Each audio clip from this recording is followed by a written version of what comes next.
It was almost 5 years ago today that Beasts and Where to Find Them opened to decent reviews and promising box office. Despite heavy competition from Doctor Strange, Trolls, and Moana, the Eddie Redmayne starring flick would earn $234 million domestic from a $74 million debut, the best multiplier for any J.K. Rowling prequel/sequel, and $812.5 million worldwide on a $180 million budget. Depp wins big as Fantastic Beasts fails, Warner's running scared. At the time, the film's release was an example of a Warner Bros. Property run right, compared to the executive micromanaging at work on the likes of Batman vs Superman and Suicide Squad. But today, DC Films is a relatively steady ship, pandemic-related release dates notwithstanding.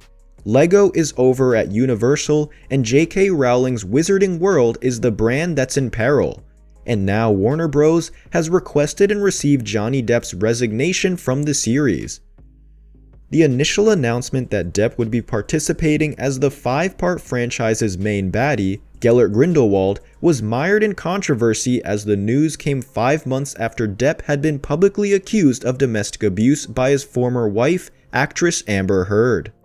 That accusation dropped in May of 2016, just days before the release of Walt Disney's DIS Alice Through the Looking Glass, while that film tanked $299 million worldwide on a $170 million budget, versus Alice in Wonderland earning $1 billion global on a $200 million budget in 2010. There was little evidence to suggest that the accusations played a role. Ditto Pirates of the Caribbean Dead Men Tell No Tales, earning a solid $177 million domestic and $795 million worldwide, the biggest global total ever for a Hollywood movie that didn't crack $200 million domestic the next summer. Johnny Depp was mostly box office poison before the first Pirates of the Caribbean movie in 2003.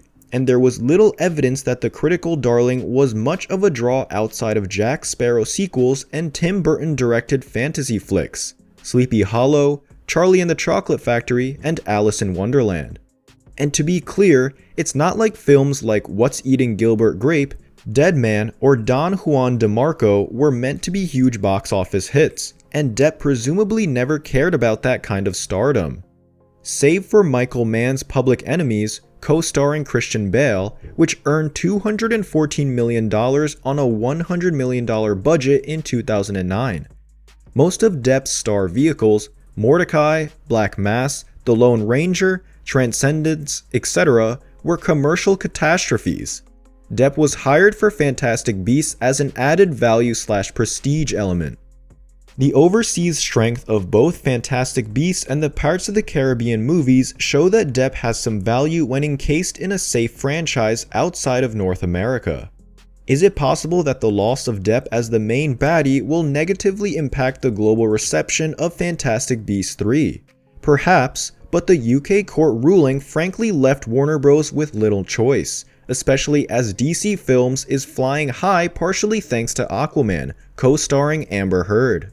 As for potential replacements, anyone could play a character who spent 99% of the first movie disguised as Colin Farrell. David Oyelowo or Tom Ellis come to mind. I'd argue Tilda Swinton, except that she would somewhat negate the Jude Law's Dumbledore is gay for Grindelwald thread. No reshoots will be required, and maybe the easiest choice is bring back Farrell. While the loss of Depp is a possible commercial loss, especially overseas, it's hard to argue that the troubled actor, whose presumption and continuing declaration of innocence is partially why he didn't leave earlier, still brings a level of prestige to make him worth the trouble in terms of negative media attention. We'll see if Ezra Miller, who was caught on video apparently choking a female fan, remains in Warner Bros. Stable as both Credence Barebone and DC's Barry Allen/The Flash. Warner Bros. Is for the moment stuck with J.K. Rowling despite her recent controversies in terms of promoting, arguable and in my opinion, transphobia. Nonetheless, unless Warner Bros. Goes for broke and drops an RV filled with gold on Leonardo DiCaprio's driveway, the success or failure of the upcoming Fantastic Beasts movies won't be determined by who plays Grindelwald.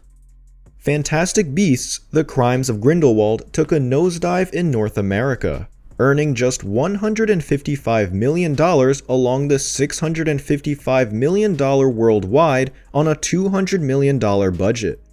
Had the reviews and reception been better, that would have been okay for the second part of the 5-part franchise, but the trajectory is right in line with the X-Men franchise, especially if you count X-Men: Days of Future Past as a sequel to X-Men: The Last Stand as opposed to a sequel to X-Men: First Class, and the Divergent saga, both of which had underwhelming entries, Apocalypse and Insurgent, and then crashed on episode 3, Dark Phoenix and Allegiant. The odds are against this third film, and I'd argue that Warner Bros. Is only pressing ahead to keep J.K. Rowling happy for an eventual Harry Potter and Cursed Child movie. If audiences want to see another installment of that J.K. Rowling prequel fantasy franchise, still slated for summer 2022, one headlined by Eddie Redmayne, Catherine Waterston, and Jude Law, they'll show up regardless of who's playing the baddie. Moreover, the long-term goal of this franchise is to keep Rowling happy, safe in the knowledge that A, the Harry Potter films are still hugely, B, the Fantastic Beasts franchise can be wrapped up on HBO Max if Fantastic Beasts 3 tanks, and C, Daniel Radcliffe, Emma Watson, and Rupert Grint returning for an adaptation of Harry Potter and the Cursed Child would be a guaranteed mega hit. As such, it almost doesn't matter if the loss of Depp affects Fantastic Beasts 3. In terms of Warner Bros.' grand ambitions, whether the J.K. Rowling penned prequel franchise succeeds is almost beside the point. Johnny Depp will not be appearing in the upcoming third Fantastic Beasts movie, but he will be receiving the full 8-figure salary he was set to earn by reprising his role of Grindelwald in the sequel. According to The Hollywood Reporter, Depp filmed just one scene for Fantastic Beasts 3 before exiting the project. Depp and Warner Bros. Announced November 6th the actor was resigning from the franchise after losing his libel case against The Sun. Per THR's report, Warner Bros. Will be on the hook for Depp's full salary, even though he only had shot one scene since the production began on September 20th in London. Like many A-list stars, Depp had a so-called pay-or-play contract, which requires that he be fully compensated whether or not the film is made and even if it is recast. As is common with stars of his level, there was no morality clause in his contract, even though it was amended with each new installment. Technically, Depp was not fired by Warner Bros. But asked to resign. It is unclear what recourse it would have had if the star refused. Depp made his Fantastic Beasts debut in a brief cameo appearance in the 2016 first film before playing the main antagonist in the 2018 sequel, Fantastic Beasts: The Crimes of Grindelwald. THR reports that Depp was to have equal screen time to Eddie Redmayne and Jude Law in the third Fantastic Beasts movie. Once a UK judge dismissed Depp's libel case and sided in favor of The Sun, which called Depp a wife-beater, Warner Bros. Asked the actor to resign from the sequel.